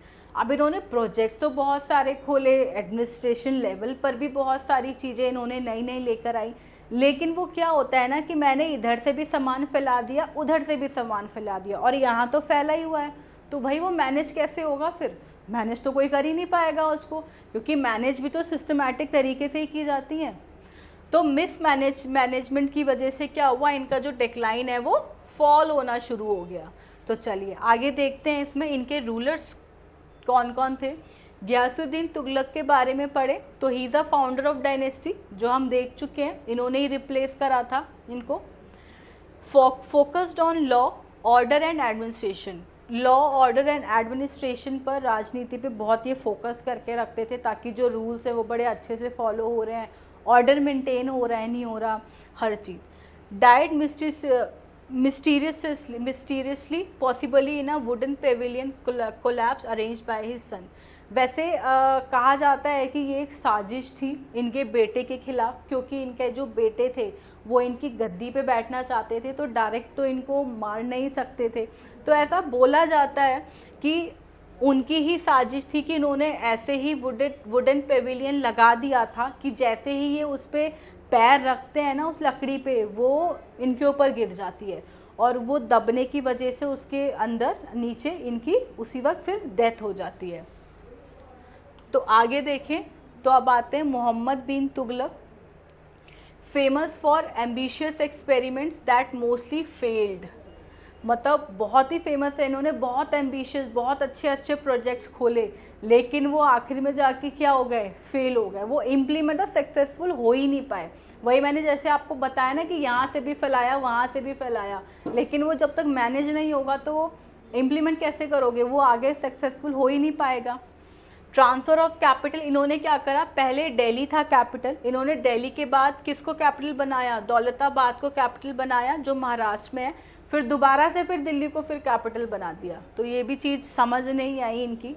Token currency, इन्होंने करेंसी इंट्रोड्यूस करी किसकी? कॉपर एंड ब्रास की। जो कॉपर की करेंसी होती थी ना, वो इन्होंने वो लेकर आए, उन्होंने उसकी करेंसी बनवाई, वो लेकर आए इंस्टेड ऑफ सिल्वर, जिसकी वजह से क्या हुआ? मैसिव फॉर्जरी होने लगी। अब ऐसी चीज़ों की अगर आप टोकन करेंसी, मतलब ऐसी चीज़ों की अगर आप करेंसी बनवाओगे जो ईजिली अवेलेबल है, कॉपर और जो ब्रास था वो ईजिली अवेलेबल होता था, वो वाला धातु, तो लोगों ने क्या करा? लोगों ने नकली सिक्के बनाना स्टार्ट कर दिए। अब मार्केट में नकली सिक्के भी हैं, असली भी हैं, अब लेकिन असली नकली की पहचान नहीं मिल पा रही, जिसकी वजह से क्या हुआ था? बहुत नकली सिक्के बनने शुरू हो गए थे, क्योंकि जो ब्रास एंड कॉपर था ये ईजिली अवेलेबल था, तो लोगों ने नकली सिक्के बनाना स्टार्ट कर दिए। तो इसके वजह से भी यहाँ पे क्या हुआ था? इकोनॉमी काफ़ी डाउनफॉल में आ गई थी। ओके, आगे पढ़े तो taxation in dope, harsh taxes during famine rebellion. अब देखो ऑलरेडी अकाल पड़ा हुआ है, ऑलरेडी लोग मतलब लोगों के पास पैसे नहीं है खरीदने के लिए, कमी है खाने की, तो उस बीच अगर आप टैक्स बढ़ा दोगे, जहाँ पे ऑलरेडी सामान आप देख रहे हो महंगा भी मिल रहा है, तो अगर उस बीच आप टैक्स बढ़ाओगे तो लोग रेबेली तो करेंगे। तो इन्होंने क्या करा? हार्श टैक्स बढ़ा दिए जब फेमाइन ऑलरेडी चल रखा था। Send expedition to central Asia, जो कि वो भी फेल हो गया। इंटेलिजेंट थे, मतलब बहुत समझदार तो थे, इंटेलिजेंट थे कि नहीं ये चीज़ें हम कर सकते हैं, लेकिन प्रैक्टिकल गवर्नेंस में पुअर थे, मतलब ये उस चीज़ को प्रैक्टिकली नहीं चला पाए, स्टेप बाय स्टेप ये चीज़ें प्रमोट नहीं कर पाए, नहीं चला पाए, जिसकी वजह से क्या हुआ? जो भी इनके प्रोजेक्ट्स थे वो क्या हो गए? सारे फेल हो गए। एम्बिशियस प्रोजेक्ट जितने भी थे वो सारे के सारे फेल होते चले गए। ओके, तो यहाँ पे जो क्वेश्चन आपके लिए इम्पॉर्टेंट है वो ये इम्पॉर्टेंट है कि कौन से सल्तनत थे तुगलक डायनेस्टी में, ऐसे कौन से राजा थे जिन्होंने ब्रास और कॉपर या कॉपर की करेंसी इंट्रोड्यूस करी थी? तो वो कौन थे? मोहम्मद बिन तुगलक। इनको वाइजेस्ट फूल भी इसलिए कहा जाता है क्योंकि इन्होंने चीज़ें तो बहुत सारी सोची, प्लान भी बहुत सारे सोचे, अच्छे अच्छे, ऐसे नहीं ऐसे हो जाएगा, लेकिन ये उसको इम्प्लीमेंट कर ही नहीं पाए। ओके, अगर अब आगे हम बात करें तो आगे हैं फिरोज शाह तुगलक। फिरोज शाह तुगलक का जो टाइम पीरियड था वो कितना रहा? 1351 से 88 तक। Tried to reverse Mohammad bin Tughlaq's policy, इन्होंने बहुत कोशिश करी कि जो पॉलिसी वो बना के चले गए थे उनको उल्टा करा जा सके, मतलब ख़त्म करी जा सके। इन्होंने क्या करा, कैनाल्स बनवाए, हॉस्पिटल बनवाते थे, मदरसा बनवाते थे, एजुकेशन सेंटर वाले जहाँ पे एजुकेशन पढ़ाई मतलब जहाँ पे पढ़ाया जाता था, इन्होंने ये चीज़ें काफ़ी बनाई। इस्लामिक लॉ को ये प्रमोट करते थे, शारिया। इन्होंने दीवाने खैरात और दीवाने बुंदागन इसको बनवाया था। दीवाने खैरात में क्या होता था, ये चैरिटी होती थी, जो भी पुअर लोग होते थे ना उनको चैरिटी देते थे, मतलब उनको पैसे से कमी ना हो, उनके लिए खाना पिलाना हर चीज़ ये करते थे। वहाँ पे चैरिटी होती थी उस जगह पे, वहाँ पे खाने का हर चीज़, जो भी गरीब लोग आता था वहाँ पे वो खाना खाता था। तो ये काम उन्होंने करा हुआ था यहाँ पे पुअर पीपल के लिए, ताकि इनको कोई परेशानी ना हो। एंड दीवाने बुंदागन में क्या करते थे, ये स्लेव्स के लिए था एक्चुअली, ये एक तरह का ना इंस्टीट्यूशन था। यहाँ पे क्या होता था, वो इनको एम्प्लॉयमेंट देते थे उनको, और उनको ट्रेनिंग देते थे वहाँ पे, ताकि वो अर्न भी कर सकें। तो ये हेल्प वो करते थे, स्लेव्स के लिए था कि उनको नौकरी भी देते थे और ट्रेनिंग भी देते थे वहाँ पे, ताकि वो सीख भी सकें और रोज़गारी से लग भी सके। तो दो चीज़ें यहाँ पे एग्ज़ाम पॉइंट ऑफ व्यू से बहुत इंपॉर्टेंट हो जाती हैं। ये फिरोज़ शाह तुगलक के टाइम की हैं कि इन्होंने दीवाने खैरात, चैरिटी और दीवाने बुंदागन जैसी जो चीज़ें थी ये इन्होंने इस्टेब्लिश करवाई थी अपने टाइम पे। Do not punish rebels harshly led to weak central control. अब ये इतना हार्श नहीं थे, मतलब ये पनिशमेंट इन्होंने ज़्यादा हार्श नहीं करते थे, छोड़ देते थे कि चलो छोड़ दो, जिसकी वजह से क्या हो गया, जिसकी वजह से सेंट्रल पे जो कंट्रोल था वो कमज़ोर होता चला गया, क्योंकि सबने देख लिया कि अरे राजा नरम है, ये तो माफ़ी बड़े आराम से दे देता है, कुछ नहीं करता। अब जहाँ पे जो खतरनाक होगा, जैसे अलाउद्दीन खिलजी बहुत ही खतरनाक रूलर थे कि अगर जैसे मार्केट लेवल पे भी अगर देख रहे हैं वो कि अगर यहाँ पे भी कोई वो कर रहा है, मतलब गलत काम कर रहा है कि पैसे ज़्यादा बढ़ा के दे रहा है, तो उसे तुरंत पकड़ के लाओ, उसे पनिशमेंट मिलेगी। वो भी बड़ी हार्श पनिशमेंट देते थे कि दोबारा वो इंसान कुछ करता नहीं था। तो मतलब दोबारा वो इंसान क्या, और इंसान भी डरता था कि अगर मैंने भी करा तो मेरा भी यही हाल होगा। तो उनकी जो सेंट्रल गवर्नमेंट थी, बहुत ही स्ट्रॉन्ग पकड़ थी उनकी उसके ऊपर कि कोई सोच भी नहीं सकता था गलत काम करने के लिए। लेकिन यहाँ पे ये जो फिरोज शाह तुगलक थे, इनके टाइम पे क्या था, काफ़ी नरम दिल वाले राजा थे कि ठीक है जाने दो, कोई बात नहीं। जिसकी वजह से क्या हुआ, अब लोगों को पता चल गया कि ठीक है राजा तो कुछ करा ही नहीं रहा है, मतलब राजा तो कुछ पनिशमेंट देता ही नहीं है, लोग गलतियां भी करते हैं तो बड़ा माफ़ कर देता है। तो जिसकी वजह से जो सेंट्रल कंट्रोल था वो क्या होने लग गया, कमज़ोर पड़ने लग गया, ख़त्म, धीरे धीरे से ख़त्म होने लग गया, क्योंकि कोई डरेगा ही नहीं फिर आपसे। फिर डिक्लाइन ऑफ तुगलक डायनेस्टी, फिर उसके बाद से क्या हुआ, तुगलक डायनेस्टी फॉल होने लगी, डिक्लाइन पड़ने लगी। क्यों, weak rulers after Firoz Shah के बाद रूलर्स क्या पड़ गए, वीक आ गए। फिर कौन आते हैं, फिर यहाँ पे आते हैं Timur invaded India in 1398, sacked Delhi. Timur आते हैं, वहाँ पे लूटपाट करके चले जाते हैं, लेकिन ये क्या करते हैं, ये सैयद को बिठा के जाते हैं अपने उस पर। अभी देखना, डायनेस्टी एंडेड इन 1414, डायनेस्टी अब पूरी ख़त्म हो जाती है, रिप्लेस्ड बाय सैयद डायनेस्टी। अब यहाँ से कौन आएंगी, यहाँ से अब आएंगी सैयद डायनेस्टी का, यहाँ पे क्या होगा, अब अराइवल होगा। अब आगे देखते हैं, यहाँ पे क्विक रिकैप, एक बार छोटा सा रिकैप पढ़ लेते हैं कि जस्ट नाउ हमने क्या क्या ख़त्म किया है। यहाँ पे जो गियासुद्दीन तुगलक थे उनके बारे में हमने क्या पढ़ा, फाउंडर थे, किसके फाउंडर थे, तुगलक डायनेस्टी के, और इन्होंने काफ़ी स्ट्रॉन्ग एडमिनिस्ट्रेशन करा हुआ था अपने टाइम पे। फिर आते हैं मोहम्मद बिन तुगलक, इनके बारे में क्या जाना, intelligent but impractical experiment, intelligent थे, प्रोजेक्ट्स इनके पास बहुत थे कि ऐसे कर देंगे, लेकिन क्या करा, लेकिन एक्सपेरिमेंट्स जो थे वो इम्प्रैक्टिकल थे, जो कि इम्प्लीमेंट वो हो ही नहीं पाए। फिरोज शाह तुगलक के बारे में हमने क्या पढ़ा, वेलफेयर वर्क्स था, प्रमोटेड इस्लामिक इंस्टीट्यूशन, उन्होंने वो शारिया जो इंस्टीट्यूशन था ना, मुस्लिम कल्चर, उसको प्रमोट करते थे, और इन्होंने मदरसा इंस्टीट्यूशन मतलब एजुकेशन सेंटर भी जगह जगह वहाँ पे बनवाए थे।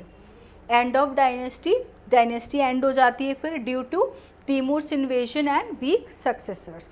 तीमूर आते हैं, वहाँ पे आते हैं, लूटपाट करके चले जाते हैं। चलो अब आगे देखें, यहाँ पे कुछ क्वेश्चन देख लेते हैं, प्रैक्टिस टाइम आप ही के लिए अच्छा है, रिकैप होता रहेगा कि अभी हमने क्या पढ़ा, why did Mohammad bin Tughlaq token currency fail, उनकी टोकन करेंसी फेल क्यों हो गई थी?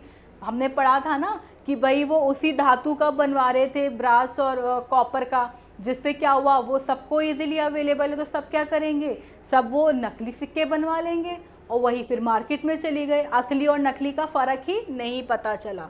तो why did Mohammad bin Tughlaq token currency fail? It was not accepted by merchants, नहीं बिल्कुल नहीं। क्वींस वर टू हैवी, बिल्कुल भी नहीं।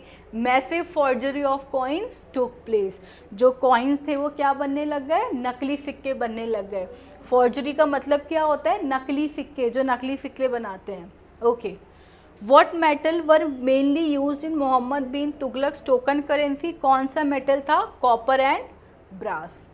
ठीक है, चलो इसी के साथ आगे बढ़ के देखें तो अब आती है सैयद डायनेस्टी। सैयद डायनेस्टी के बारे में पढ़ें तो इनका जो टाइम पीरियड रहा है वो कितना रहा है, 1414 से 1451 तक। ड्यूरेशन 37 ईयर्स, 37 ईयर्स इन्होंने राज किया है। कौन फाउंडर थे इनके? खिजर खान, खिजर खान फाउंडर थे। इनके टाइम पे जो कैपिटल थी, कैपिटल क्या थी? Delhi.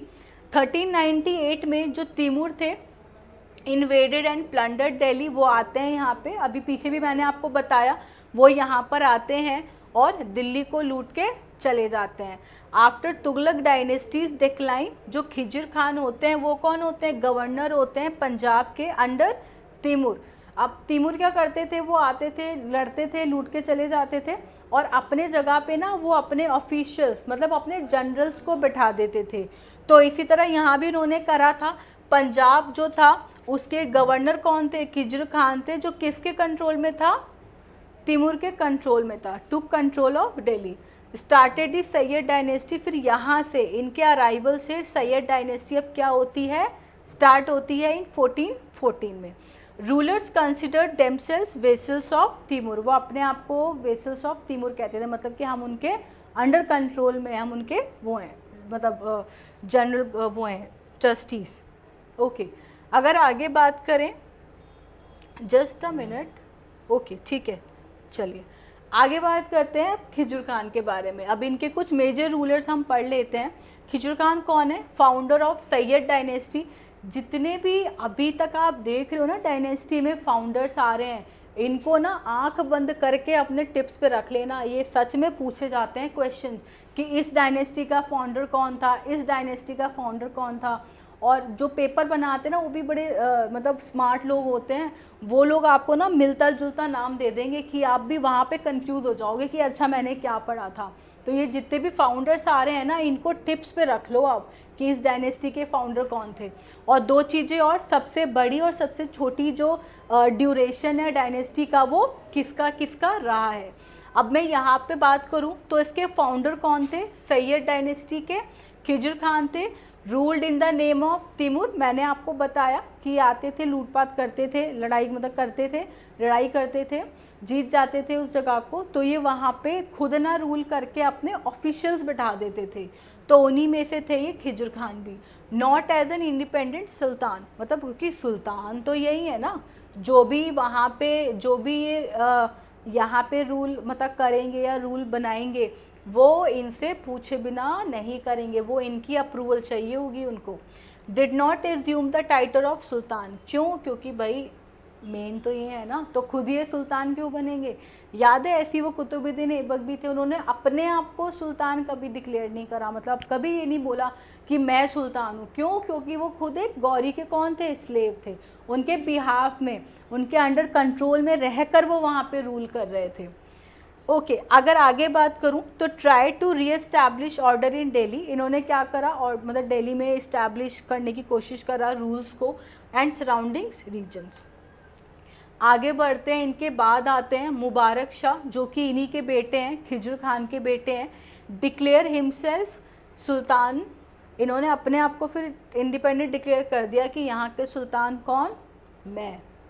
Try to suppress rebellious governor, जो रेबेलियस गवर्नर होती थी, मतलब जो गवर्नर्स होते थे कुछ, जो इनको होता था कि नहीं अब रिबेल करेंगे, लड़ाई करेंगे इन्हीं से, वो इन्हीं के ऑफिशियली होते थे, उनको इन्होंने काफ़ी उन पे अपना पावर जमाने की कोशिश करी, इम्पैक्ट डालने की कोशिश करी। Faced attacks from the Sharqi rulers of Jaunpur, built the Mubarakabad city near Delhi. ये आपके लिए अब ज़रूरी है कि इन्होंने क्या बनवाया, मुबारकाबाद सिटी, जो किसके पास है, दिल्ली के पास है। तो आपके पास ये क्वेश्चन आ सकता है कि जो मुबारकाबाद सिटी है वो किसने बनवाई, वो बनवाई इन्होंने, मुबारक शाह ने। वैसे इजी है आपके लिए लर्न भी करना, मुबारक मुबारकाबाद, मुबारकाबाद से मुबारक शाह, क्वेश्चन आएगा मुबारकाबाद किसने बनाया, आपने देख लिया पहले क्या लिखा है मुबारक, तो मुबारक शाह ने बनवाया। और वो किस डायनेस्टी से थे, सैयद डायनेस्टी से थे। ओके, आगे बढ़ के देखते हैं। Mohammad Shah, weak and ineffective ruler. Actually अभी इनको मैं बताऊं तो इनको ना रंगीला भी बोला जाता था, काफ़ी रंगीले मिजाज के थे ये, इनको रंगीला रूलर भी बोला जाता था। क्यों, मैं अभी बताती हूँ आपको। इनको रंगीला रूलर इसलिए बोला जाता था क्योंकि इनका ना इन सब में रुचि नहीं थी, इनको एडमिनिस्ट्रेशन में कोई इंटरेस्ट नहीं था, इनको गाने में, मतलब लग्जरियस लाइफ जीने में बड़ा इंटरेस्ट रहता था, नाचने में, गाने में, मतलब एक तरह से कहे तो वो तमाशे से चलते रहते थे बस। बाकी इनको उस पर कोई इंटरेस्ट नहीं था कि मुझे मतलब रूल करना है या एडमिनिस्टर करना है, नहीं, इनको उस पर कोई भी इंटरेस्ट नहीं रहता था। अपने ये शौक़ पूरे करते थे और जितना लग्जरियस से जी रहे होते थे उससे जीते थे ये, इसलिए इनको रंगीला राजा भी बोला जाता है। अगर कभी आप पढ़ोगे ना तो रंगीला राजा के नाम से भी इनको बड़ा जाना जाता है कि सैयद डायनेस्टी, मतलब डायनेस्टी क्या, दिल्ली सल्तनत ही आप पूरा मान लो, क्योंकि कोई भी ऐसा राजा नहीं रहा है, तो इनको दिल्ली सल्तनत में बोला जाता है कि रंगीला राजा के नाम से ये दिल्ली सल्तनत में फेमस है, रंगीला राजा के नाम से। तो वीक एंड इफेक्टिव रूलर, अब जब इनको इसी में रुचि नहीं होगी, एडमिनिस्ट्रेशन में जब रुचि ही नहीं होगी रूलिंग में, तो जाहिर सी बात है इनफेक्टिव भी रहेंगे, वीक भी रहेंगे। Lacked both military strength and administrative control. क्यों, क्योंकि इनको इसमें इंटरेस्ट ही नहीं था, इनको गाने सुनने में, मतलब पोइट था, कविताएं सुना दो, हर चीज़, और लग्जरियस लाइफ चाहिए थी, खाने पीने के लिए, रहने सहने के लिए, वो सब चाहिए था इनको, बस इनको इससे और इससे कुछ फ़र्क नहीं पड़ता था। Could not suppress rebellious nobles and regional governors. ये अब जब इनका इसी में ही इंटरेस्ट नहीं होगा, क्योंकि ना ये मिलिट्री स्ट्रेंथ को बढ़ाएंगे, ना उस पर ध्यान देंगे कि आर्मी मेरी कैसी है, कितनी स्ट्रॉन्ग रहनी चाहिए, ना इनको इस पे ध्यान था कि एडमिनिस्ट्रेटिव कंट्रोल कैसा रहे, कैसा होना चाहिए, तो यही तो होगा ना। तो ये रिबेलियस नोबल्स एंड रीजनल पे थोड़ी ना अपनी पावर जमा पाएंगे। भाई सामने वाले को तो ये चीज़ दिखेगी ना कि राजा को तो मतलब है नहीं, तो मैं क्यों मतलब रखूं, लेकिन जिसको फ़ायदा उठाना होगा वो फ़ायदा उठा ले जाएगा। Continuous revolves and disloyalty with in his court. अब कोर्ट के लोग इनका साथ क्यों देंगे भाई, जब वो देखेंगे कि ये खुद उस पर काम नहीं कर रहे हैं उन चीज़ों पे, तो ये खुद क्यों करेंगे। तो रिवॉल्व्स कंटिन्यूस होते रहे, डिसलॉयल्टी, उनके कोर्ट में ही उनके लिए डिसलॉयल लोग बन गए, कोई साथ ही नहीं देगा ना। जब आप देखोगे सामने वाला सीरियस नहीं है तो हम क्यों भाई इनका साथ दें, जब ये खुद अपनी प्रजा को नहीं संभाल पा रहे हैं, खुद वो प्रजा को संभालने में इंटरेस्ट नहीं दिखा रहे हैं, तो हम क्यों करें, हम क्यों साथ दें इनका।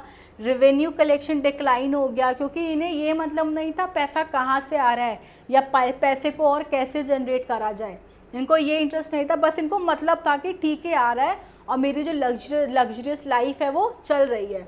तो रेवेन्यू कलेक्शन डिक्लाइन हो जाता है। वीकनिंग द इकोनॉमी, अब जब आप इकोनॉमी से रिलेटेड कुछ काम नहीं करेंगे, कुछ रिफॉर्म्स नहीं लाएंगे या अपने अंडर उसको काम नहीं देखोगे, तो यही होगा, रेवेन्यू कलेक्शन डिक्लाइन हो जाएगी और इकोनॉमी क्या पड़ जाएगी, वीक पड़ जाएगी। Lost control over many provinces, Delhi सल्तनत शैंक फर्दर। आगे भी फिर यहाँ से क्या होने लग जाता है, डाउनफॉल हो जाता है यहाँ से। अगर आप आगे पढ़े तो आते हैं अलाउद्दीन आलम शाह। ये लास्ट रूलर होते हैं सैयद डायनेस्टी के। एक और बात, आप ना फाउंडर भी और लास्ट रूलर उस डायनेस्टी के कौन रहे हैं, ये दोनों चीज़ें आपको ध्यान में रखनी है। आपको फाउंडर भी ध्यान रखने हैं और उनके जो लास्ट रूलर रहे हैं वो भी आपको बहुत अच्छे से याद रखने हैं, टिप्स पे रखने हैं, ताकि इससे रिलेटेड अगर आपके पास कोई क्वेश्चन आए ना, तो आप ये गलत एटलीस्ट ना करो, ये आपके टिप्स पे रहे, क्योंकि बहुत छोटा छोटा है और बड़े आराम से आपको याद हो जाएंगे, कोई मुश्किल नहीं है। आप पता है क्या करो, आप ना एक नोट्स में बस डायनेस्टी से रिलेटेड ये रख लो कि आपने स्लेव डायनेस्टी लिखी, आपने लिखी यहाँ पे कि ठीक है ये स्लेव डायनेस्टी है, ठीक है। अब आप क्या करोगे, यहाँ पे आप उसको लिख लो कि ठीक है यहाँ पे फाउंडर कौन रहे हैं और इनके लास्ट रूलर कौन थे, बस। और इन्हीं के आगे कुछ, जैसे मैंने आपको बताया ना कि इनके टाइम पे ये इक्ता सिस्टम आया, पेबॉस आए, सिजदा आया और दीवाने खैरियत आई, तो ये सब आप इन्हीं के आगे शॉर्ट टिप्स में लिखते चले जाओ, शॉर्ट नोट में। तो आप देखोगे ना तो काफ़ी कंसाइज नोट्स भी बन जाएंगे और आपको एग्ज़ाम के टाइम पे इनको ज़्यादा पढ़ना नहीं पड़ेगा, बड़े आराम से ये याद हो जाएंगे आपको। ओके, अब इनके बारे में पढ़े तो इनएफेक्टिव एंड इनएक्टिव रूलर थे, वॉलंटरीली एब्डिक्टेड द थ्रोन इन 1451। इन्होंने अपनी मर्जी से ही अपनी गद्दी छोड़ दी थी कि भाई ठीक है कोई ज़बरदस्ती नहीं है, मुझे राजा नहीं बनना, अपनी मर्जी से ही इन्होंने गद्दी छोड़ दी थी। Retire to Badaun, a town in present day UP, Delhi taken over by, अब कौन आता है, अब आती है लोधी डायनेस्टी, बहलोल लोधी इनके अंडर मतलब दिल्ली इनके कंट्रोल में आ जाती है। Who established the Lodhi dynasty, और यही कौन बनते हैं फिर, अभी यही आप देखोगे ना, अभी यही फाउंडर बनेंगे लोधी डायनेस्टी के, ठीक है। आगे चलते हैं, आगे देखते हैं। डिक्लाइन ऑफ द डायनेस्टी किस वजह से होता है, week rulers after Mubarak Shah, Mubarak Shah में आपने देखा ना वीक रूलर्स आ जाते हैं। Constant internal and external threat, अब बाहर से भी अब जब देखेगा कि राजा वीक है, अब इसकी जब रूट ही वीक है तो क्या होगा, बाहर से भी आप वीक हो जाओगे और इंटरनली तो वीक हो ही, इंटरनल कांस्टेंट और एक्सटर्नल थ्रेट्स आते रहें। लैक ऑफ स्ट्रॉन्ग एडमिनिस्ट्रेशन, जैसे बताया भी स्ट्रॉन्ग एडमिनिस्ट्रेशन होना बहुत ज़रूरी है, तो ये चीज़ तो यहाँ पर थी ही नहीं, तो जिसकी वजह से क्या होगा, डाउनफॉल ही तो होगा। नो मेजर मिलिट्री और इकोनॉमिक अचीवमेंट्स, कोई अचीवमेंट्स नहीं दिखी ना मिलिट्री में ना ही इकोनॉमी में। अगर मिलिट्री लेवल पे आपको अगर अच्छे से याद रखना है ना तो अलाउद्दीन खिलजी, लाइक बहुत ही अच्छे तरीके से उन्होंने काफ़ी मेंटेन करा हुआ था अपनी मिलिट्री को। Transition peacefully to Lodi dynasty, इन्होंने बड़े अच्छे से मतलब ट्रांजिशन बड़े प्यार से लोधी डायनेस्टी को दे दिया कि ये लो आप राजब आप संभालो, भाई सामने वाले के लिए भी अच्छा हो गया, उन्हें लड़ाई नहीं करनी पड़ी कि ये लो ये राज आप संभालो, मैं ये गद्दी छोड़ के चला। चलो आगे जानते हैं, आगे देखते हैं इम्पॉर्टेंट पॉइंट्स कुछ उसी के बारे में। खिजर खान जो थे वो कौन थे, फाउंडर थे किसके, इन द नेम ऑफ तिमूर। फिर आए आपके मुबारक शाह, एज्यूम सुल्तान टाइटल, बिल्ड मुबारकाबाद, याद है मैंने भी बताया था आपको ये चीज़ ध्यान रखना है, इन्होंने क्या बनाया था मुबारकाबाद, और ये किसके पास है, ये दिल्ली के पास है। नेक्स्ट आप देखोगे आलम शाह आए, फिर लास्ट रूलर रहे थे और इन्होंने पीसफुली हैंडेड ओवर दिल्ली, बड़े शांति के साथ इन्होंने दिल्ली को एज अ गिफ्ट कि ये लो आप संभालो दे दिया। Dynasty marked by symbolic rule, limited control and frequent rebellions, ठीक है। अब आती है लोधी डायनेस्टी। लोधी डायनेस्टी का जो टाइम पीरियड रहा है वो 51 से मतलब 1451 से 1526, इनके टाइम पे जो कैपिटल था वो क्या था, दिल्ली रहा है। फाउंडर कौन है यहाँ पे, बहलोल लोधी। इससे पहले ये कहाँ रूल करते थे, ये पहले अफ़गान डायनेस्टी में रूल करते थे, देन ये यहाँ पर आए दिल्ली। इन्होंने किसको लास्ट में वो करा, सैयद डायनेस्टी को रिप्लेस करा, ठीक है। अब यहाँ से क्या होगा, यहाँ से अब बाद में कौन आ जाएंगे, मुगल्स आएंगे। तो चलिए पहले लोधी डायनेस्टी के बारे में पढ़ते हैं। बहलोल लोधी जिनका टाइम ड्यूरेशन रहा है 51 से 89 तक, founder of the dynasty, took over from Alauddin Alam Shah Sayyid, बड़े प्यार से, मतलब इनको तो मैं ऐसे याद रखती थी कि बड़े प्यार से इन्होंने दे दिया। अ vice and capable ruler, restored law and order, दोबारा से जो चीज़ अब देखो ख़राब हो रखी थी ना, बहुत ज़्यादा जो ख़राब हो गई थी, मतलब कोई रूल्स नहीं थे कोई कंट्रोल नहीं था एडमिनिस्ट्रेशन पे, इन्होंने क्या करा, बहुत ही वाइस एंड केपेबल रूलर थे, बड़े तरीके के साथ, बड़े एक सिस्टमैटिक अप्रोच के साथ इन्होंने क्या करा, रीस्टोर्ड लॉ एंड ऑर्डर, दोबारा से ये उधर लॉ एंड ऑर्डर लेकर आए कि शासन चलता कैसे अच्छे से चलाने के लिए। Controlled parts of Punjab and Delhi, इन्हीं पार्ट्स को इन्होंने अपने कंट्रोल में करा हुआ था। Distributed land among royal Afghan nobles, ये क्या करते थे, अफ़गान जो इनके नोबल्स होते थे ना, इनके जो ट्रस्टीज़ होते थे जो बहुत अच्छा काम करते थे, ये उनको क्या कर देते, लैंड दे देते थे, उनको टुकड़ा दे देते थे। जैसे हमने इक्ता सिस्टम पढ़ा ना, तो समथिंग। ओके फिर आते हैं सिकंदर लोदी। जो सिकंदर लोदी हैं वो इन्हीं के बेटे हैं, बहलोल लोदी के। वो भी ये भी जो थे मोस्ट केपेबल रूलर थे किनके, डायनेस्टी के। 2 minute,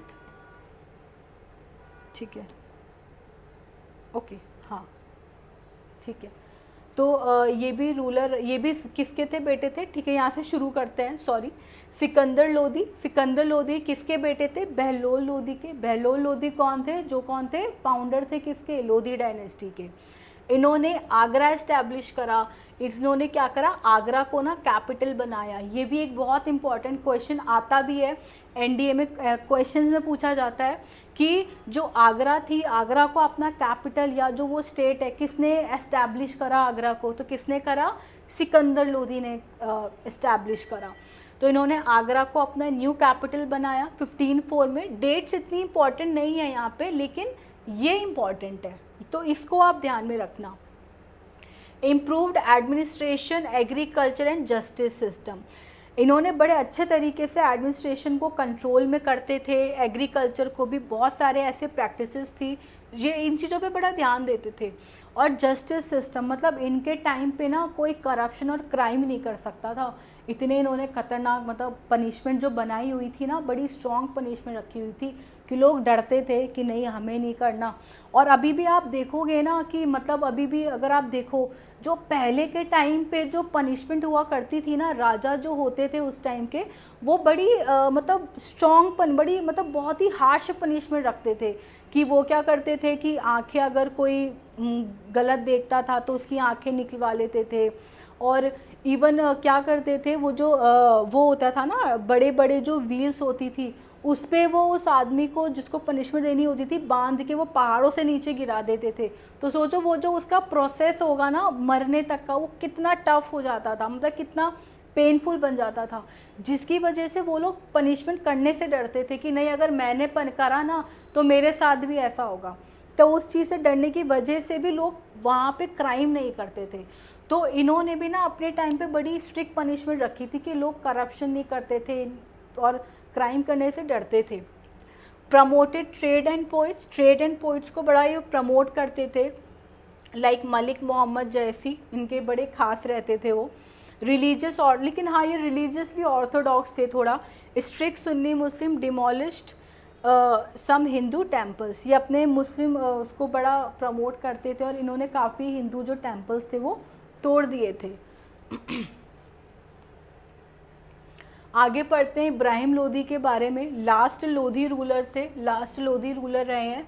arrogant and unpopular among noble, अब अनपॉपुलर तो रहेंगे। अब यहाँ पे जब बात आ गई एरोगेंट, अब कोई अपना एरोगेंस दिखाएगा तो कोई उससे बात करेगा ही नहीं, तो वो क्यों पॉपुलर बनेगा। Faced rebellions from Afghan chiefs and Rajput, इनको यहाँ से मतलब रेबिलियंस आते रहते थे क्योंकि अपने ही उसमें रहते थे कि ठीक है मैं ही मैं। हिज ओन गवर्नर दौलत खान लोधी इनवाइटेड बाबर, वो किसको, बाबर को बुलाते हैं कि आप आओ और इनको भाई लड़ाई करके इनको गद्दी से हटाओ और आप यहाँ के अब राजा बनो। तो इनके ही गवर्नर ने ये काम कर दिया। दौलत खान लोधी ने बाबर को बुलाता है, कहता है कि आप आओ यहाँ पे और आप अपना शासन चलाओ। तो वो आते हैं, अटैक करते हैं और उनमें इनकी बाबर की जीत होती है। तो defeated by Babur in the first battle of Panipat in 1526।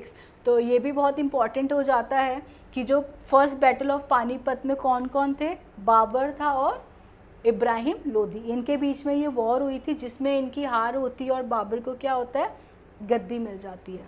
तो यहीं से ही इनका अब डायनेस्टी एंड होना स्टार्ट हो जाती है, फॉल, क्योंकि ख़त्म ही हो गई। तो 1526 में अब आपको जो एग्ज़ाम पॉइंट ऑफ व्यू से याद रखना है, पहले तो बैटल ऑफ पानीपत जो कि उनके बीच में हुआ था और कौन जीता था, बाबर जीता था। और यहीं से अब हम क्या पढ़ेंगे, यहीं से हम पढ़ेंगे किसका अराइवल, मुगल्स का अराइवल, जो कि आएगा आपके पार्ट 3 में। ओके, तो Babur defeated Ibrahim Lodi, marked the end of Delhi Sultanate and start of the Mughal empire. अब यहाँ से वो टाइम पीरियड स्टार्ट होता है जब दिल्ली सल्तनत का क्या होता है, दिल्ली सल्तनत अब ख़त्म होती है। दिल्ली सल्तनत अब किसका अराइवल होगा, मुगल्स का अराइवल होना अब शुरू हो जाएगा। तो बहलोल लोधी, कुछ इंपॉर्टेंट चीज़ें देख लेते हैं। बहलोल लोधी कौन थे? फाउंडर थे। Maintain piece and stability. Sikandar Lodhi, इन्हें क्या करा? इस्टेब्लिश आगरा। बताया था ना मैंने वहाँ पे 1506 में आगरा को इन्होंने अपना क्या करा था? इस्टेब्लिश भी करा और आगरा सिटी भी बनाई और उसको क्या बनाया? अपना नया कैपिटल, उसको इन्होंने कैपिटल भी बना दिया था। Efficient administrator. फिर आए इब्राहिम लोधी, लास्ट सुल्तान थे किसके? दिल्ली के, दिल्ली सल्तनत के, defeated by Babur in 1526। Question देख लेते हैं। Who was the founder of Lodi dynasty? कौन थे? बहलोल लोधी। तो आपको तो भाई फाउंडर और लास्ट रूलर ये आपको सच में बहुत टिप्स पे रखने हैं, या एक जगह लिख लो और उनको प्रैक्टिस करो। मतलब प्रैक्टिस भी क्या, बस हल्का सा रोज़ 5 मिनट देख लिया, आपको ऐसे ही याद हो जाएंगे, आपको उसमें ज़्यादा मेहनत नहीं करनी पड़ेगी। तो यहाँ से हमारा ये ख़त्म हो जाता है। आई होप आपकी पढ़ाई बहुत अच्छी चल रही होगी। याद है मैंने आपको लास्ट में बोला था ना 24 आवर्स, तो अपने 24 आवर्स को बड़ा अच्छे से यूटिलाइज़ करो। पता है क्यों? क्योंकि ये टाइम ना दोबारा नहीं आएगा। आपको अभी जो कर रहे हो ना कर लो अच्छे से, क्योंकि अभी आपके ऊपर है कि आप इसको या तो अपना आखिरी अटेम्प्ट बना दो, या तो आखिरी एग्ज़ाम बना दो कि ठीक है आखिरी देना है मुझे ये, इसके बाद मैं नहीं दूंगा। क्यों? क्योंकि यही एग्ज़ाम मुझे निकालना है। और या तो फिर आप इसको अपना सेकंड बना दो, सेकंड लास्ट एग्ज़ाम। तो अभी आपके ऊपर है। और ये चीज़ पता है क्या डिसाइड करेगी? ये जो टाइम चल रहा है ना, यही चीज़ डिसाइड करेगी कि आपको आगे इसको आखिरी पेपर बनाना है या फिर आपको इसको अपना सेकंड लास्ट एग्ज़ाम बनाना है। तो अच्छे से मेहनत करो और आपको इस प्लेटफॉर्म पे सारे इसके नोट्स मिलेंगे, सारी क्लासेस की अपडेट सब मिलेंगी। चलो इसके बाद हम स्टार्ट करेंगे मुगल्स, जो कि अब आएगा थर्ड पार्ट में। तो यहाँ से दिल्ली सल्तनत का जो दौर होता है वो क्या हो जाता है? ख़त्म हो जाता है। ये भी हमें बहुत चीज़ें सिखा के गया कि भाई बिग आर्मी को मेंटेन कर रखना, स्पाई जगह जगह देना, वहाँ से खबरें लेना, हर चीज़। तो इससे हम भी बहुत चीज़ सीखते हैं कि अगर हमें भी अपनी पोजीशन मेंटेन करके रखनी है तो हमें भी क्या करना पड़ेगा? बहुत मेहनत करना पड़ेगा। और आपने देखा ना, जो जितना पावरफुल होता है उतना ही उसका कंट्रोल ज़्यादा होता है। तो आपको भी क्या बनना है? पावरफुल बनना है। आपको भी क्या करना है? एनडीए का एग्ज़ाम अब क्लियर करना है। चलो मिलते हैं नेक्स्ट।